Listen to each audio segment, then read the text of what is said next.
All right, man, this is gonna be a fun one. Let's do a Björk tier list.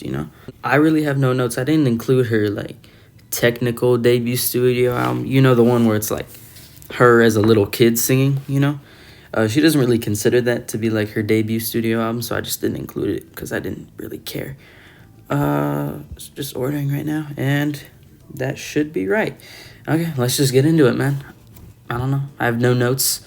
I mean, I didn't include, like, the remix albums or whatever. I didn't include the soundtracks. As I said, I didn't include, like, the kid studio album. And that's all I gotta say. Let's just get into it, man.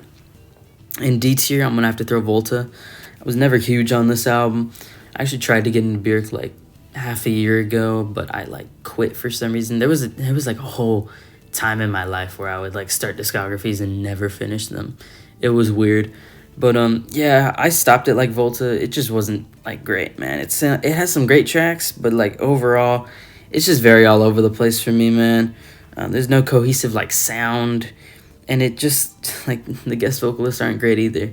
It's just, like, it's whatever, man. I like the intro, and the closer is fine, I guess, but, like, actually, the closer's, like, good, but other than that, man, I'm not, like, fiending for this album. I think it's just, like, whatever. I think it's fine. It's kind of mid.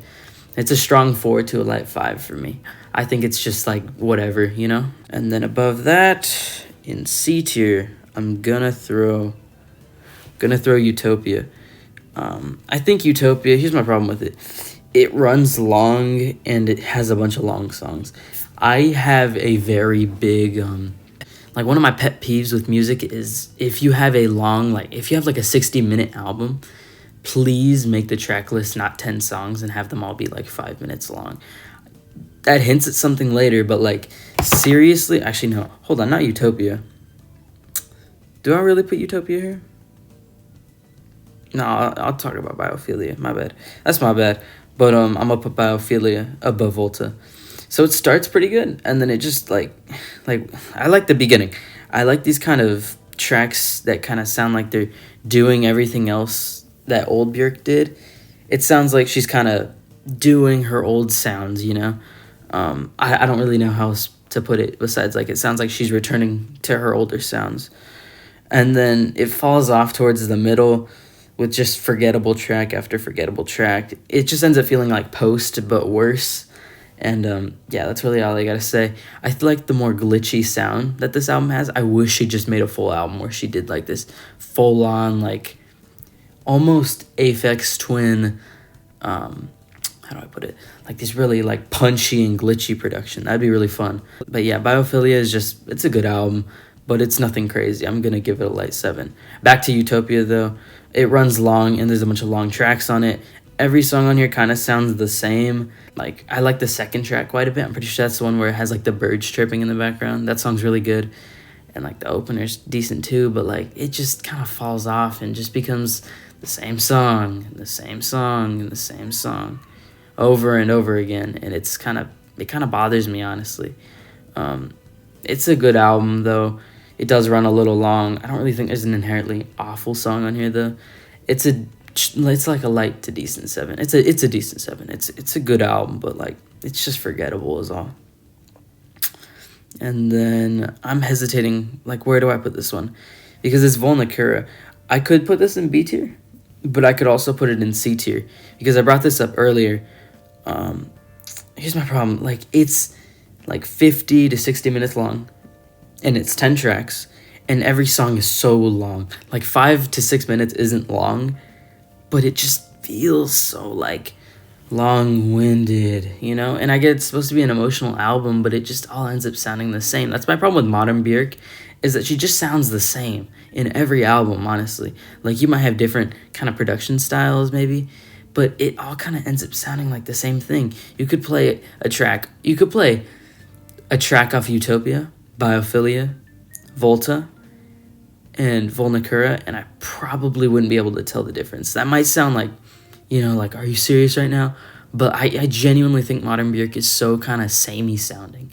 That's not a diss to her. I think she's really good still. I think modern Björk is fine. I think she's good, but I don't know. It just doesn't have the same, like, different, like, it doesn't have the range of sound that her old stuff does, Volnakira, as I said, it's just long-winded to me. All the songs kind of sound the same. It kind of drags a little. Yeah, that's all I really gotta say, man. It's a strong 7 to a light 8 for me. It's probably a light 8. I just think that the long songs kind of hold it down for me. Staying in B tier, we got for Sora. This is her most recent album.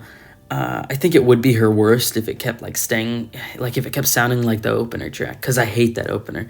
The horns and like her vocals just do not go together. I think it sounds kind of like slop, and I genuinely didn't like that opener. But it really picks up, and it just ends up sounding like some pretty good Björk music. It's kind of got like a weird, strange variety in sound. I really like the features on here, actually. I think I don't remember the features. Like, I don't remember like the guest vocalist names or anything, but I thought they were all pretty good. And yeah, I just thought it was a fun album. It does sound a little samey, but I think it's still pretty good though. It's a decent 8 for me. I think it's a very fun album. And then we're just shooting into A tier now. This is peak Björk, man. At the bottom of A tier, I'm gonna have to throw Homogenic. This one's kind of overrated.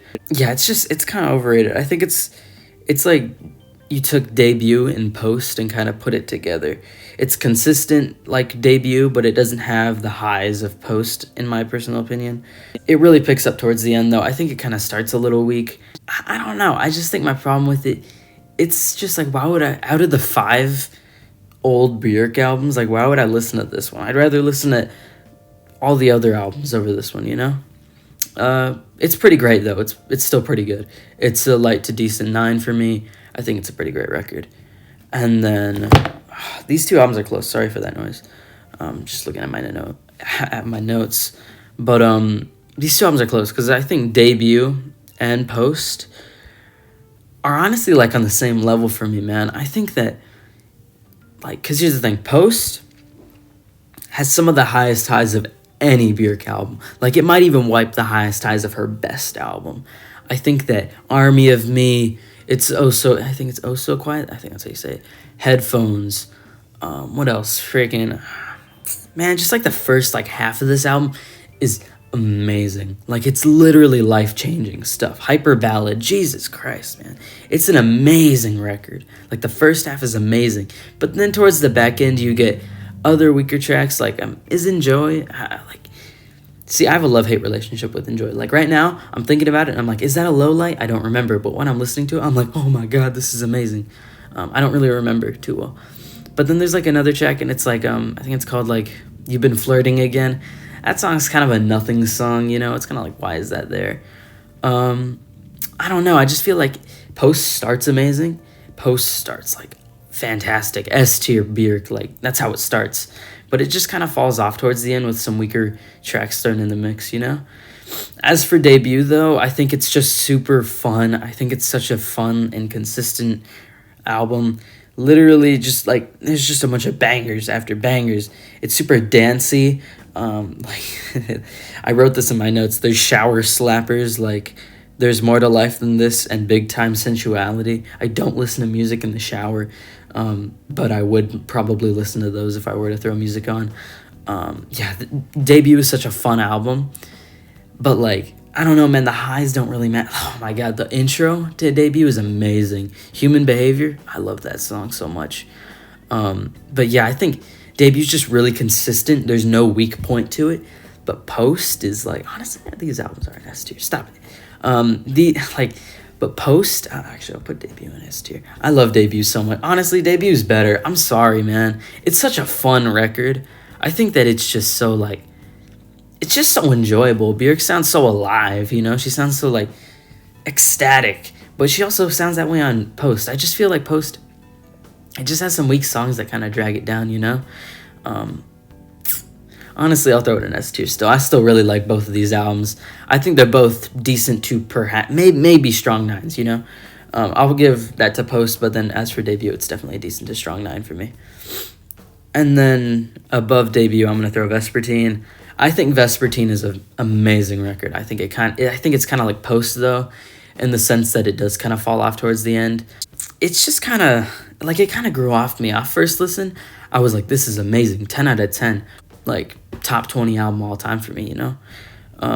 But, like, honestly, it just kind of falls off. It's good. It's still really good. But it's just not as good, you know? You got Hidden Place Cocoon. You got friggin' It's Not Up to You. Like, you got so many amazing tracks in that first half. And then Frosty happens, and, like, you're like, oh, that was a creepy song. And then it just kind of falls off a little. It's not that it's bad at that point. Like, it's still a really good record, but it just doesn't really hold a candle to everything at the beginning, you know? I think if it was reversed, it would be like a 10. Honestly, cuz Hidden Place is such an amazing song. It's Not Up to You. When that hook hits, oh my god. I'll be listening to it and I'm like, yeah, this is a good song. And then she hits you with that chorus and you're like, what, dude? You like levitate a little. At least you float off the ground just a little, you know? Cocoon is such an amazing homey song. It sounds so cozy. Pagan Poetry is beautiful. And then the back half, it just kind of falls off a little. Maybe it'll grow on me in the future. I could see this growing on me because I think I kind of overplayed it, you know? Like, I listened to this for the first time. I was like, that was amazing. And then I listened to it another time. And I was like, oh, that was also pretty good. Yeah, I was like, that was amazing. And then I listened to it again for this video. And I was like, it kind of grew off me, man. I feel like I kind of overplayed it. I should definitely revisit this, like, on a kind of, I don't know, like on a rainy day. I feel like this would be a very good album to listen to. It's a beautiful album, though. I'm giving it a decent to strong 9. Maybe just even a strong 9. Yeah, Vespertine's amazing. Honestly, it's growing on me as I talk about it. And then at the top of everything, I'm going to have to throw Medulla. I made a post in the community tab saying that just like straight up Medulla supremacy. Because this album is so underrated, man. It's probably one of the most like impressive albums I've ever listened to. Like, honestly, man, it is such an impressive record. Just the whole, how it's all the human voice. That's so crazy, man. It's so cool. Like, it starts great and just peaks so hard at the end. With, like, that closer. That closer's crazy, man. With the beatboxing and everything. Like, I wrote this note. I said, it's a beautifully chaotic listen. And the utilization of the human voice is so impressive. That's literally, like, the whole album. It's so chaotic and weird and kind of, like, it's just kind of creepy at times. Like, the second to last track is honestly the only one that I probably consider a skip. It kind of makes me feel like uncomfortable. But everything else is so good, man. This album's peak. I love this album so much. Medulla's a 10. I love this album. It's so good. Such a fun record for me. And there's my Björk tier list. I should zoom in. That should be fine. I love Björk, man. I think she's definitely one of my favorite artists. I'd probably throw her in like that top 20 range, you know. But I really enjoyed her music. I think she really peaks at the start of her career, though. I think that, as I said, her newer music kind of sounds the same, and it kind of hurts her discography for me. I am looking forward to a new album from her, though, despite her dropping like last year. Yeah, I'm just kind of, I want to see where she's going after Fosora, because I think it was a step up from everything else she's done.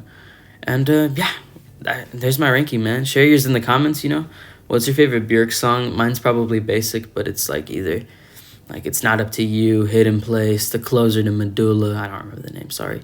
Or like Army of Me, which is like a basic pick, but whatever. Or Human Behavior. I love a bunch of her songs, man. She just has so many big highlights in her career.